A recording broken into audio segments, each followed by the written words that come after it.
सुप्रभात प्यारे विद्यार्थियों, मैं सुनीता आपके हिंदी की अध्यापिका 7वीं कक्षा की पाठ्य पुस्तक के पाठ नंबर 2 निर्णय का अभिवादन के साथ प्रस्तुत हूँ। जैसा कि बच्चों नाम से ही विदित होता है, पाठ का नाम है निर्णय का अभिवादन। निर्णय अर्थात कोई भी फैसला करना, अभिवादन मतलब उस फैसले को स्वीकृति प्रदान करना, अर्थात निर्णय का अभिवादन फैसले को स्वीकृति देना। आप जानते हैं, यदि कोई निस्वार्थ भाव से देश की सेवा करना चाहे तो उसे कौन सा पेशा अपनाना चाहिए। अगर आपसे ये पूछा जाए कि कोई अपने देश की निस्वार्थ भाव होता है बिना किसी अपने निजी स्वार्थ के, देश की सेवा करना चाहे तो उसे कौन सा काम करना चाहिए, कौन सा पेशा अपनाना चाहिए। पेशा होता है नौकरी। कौन सा पेशा अपनाना चाहिए, तो आप क्या जवाब दे सकते हैं? हमारा जवाब इस समय ये होगा कि यदि हम अपने देश की सेवा करना चाहते हैं तो हमें सैनिक बन करके देश की निस्वार्थ भाव से सेवा करनी चाहिए। वह कौन सा क्षेत्र है जिसमें यह निश्चित नहीं होता कि अपने पुरुषार्थ से उपलब्धि पाने वाला उसका उपभोग करने, उसका आनंद उठाने का अवसर भी पाए ही। यानी ऐसा कौन सा क्षेत्र है जिसमें ये निश्चित नहीं होता कि जो उपलब्धि हमने हासिल की है उसका आनंद भी हम ही पाएं। फिर भी लाखों युवा ऐसी उपलब्धि पाने के लिए लालायित रहते हैं। लालायित मतलब इच्छुक। यानी फिर भी ये एक ऐसा पेशा है जिसमें हम उपलब्धि हासिल करते हैं, उसका उपभोग करने के लिए, उसका आनंद उठाने के लिए हो सकता है हमारे पास अवसर ही ना हो। ऐसा होते हुए भी फिर भी हमारे देश के लाखों युवा सेना में भर्ती होने के लिए इच्छुक रहते हैं। अब देखिए पाठ प्रवेश के बारे में क्या कहा गया है।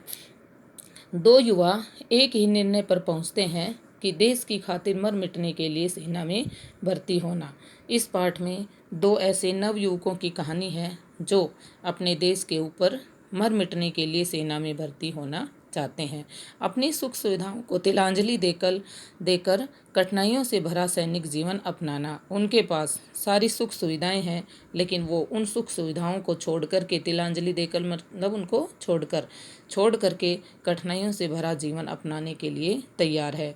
भरपूर सुख सुविधाएं देने वाली नौकरी को छोड़कर सेना में भर्ती होने का निश्चय कर चुके अपने साथी के निर्णय पर हैरान होने वाला युवा अंततः स्वयं भी इसी निर्णय पर पहुंचा कि जीवन का सही उपयोग तो फौजी होने में ही है। इस पाठ में जो दो नवयुवक हैं उनमें से एक के पास भरपूर सुख सुविधाएं अर्थात सभी सुख सुविधाएं देने वाली नौकरी है, उसका वेतन भी अच्छा है, लेकिन फिर भी वो ये सारी सुख सुविधाएं छोड़ करके सेना में भर्ती होने का निश्चय कर लेता है। पहले उसका साथी इस निर्णय पर अचंभित होता है, हैरान होता है, लेकिन बाद में उसकी समझ में आ जाता है कि जीवन का सही उपयोग तो फौजी होने में ही है, ना कि सुख सुविधाओं का उपभोग करने में। इस तरह से ये पाठ है। देखिए इस पाठ में ऐसे दो दोस्तों की कहानी है जिसमें एक रमेश होता है और दूसरा जयंत होता है। रमेश एक निजी कंपनी में जॉब करता है, उसकी अच्छी तनख्वाह होती है, उसके पास सभी कंपनी की तरफ से सुख सुविधाएं होती हैं, लेकिन फिर भी उसके मन में ये इच्छा होती है कि मैं ये सभी सुख सुविधाएं छोड़ करके अपने देश की सेवा करूं। और वो बार बार सेना में जाने के लिए फॉर्म भरता रहता था। उसके इस फैसले पर उसका दोस्त जयंत बहुत ही हैरान होता है कि इतनी सारी चीज़ें होने के बाद भी वो सेना में क्यों जाना चाहता है। आखिर में वो पूछ लेता है कि तुम्हारे पास सभी सुख सुविधाएं हैं, गाड़ी है, बंगला है, कोठी है, फिर भी तुम देश की सेवा क्यों करना चाहते हो। लेकिन रमेश उसको ये जवाब देता है कि ये सारी चीज़ें एक तरफ और मेरे मन में जो देश सेवा की इच्छा है वो एक तरफ, इसलिए मैं हर हाल में अपने देश की सेवा करने के लिए सैनिक जीवन को अपनाऊंगा।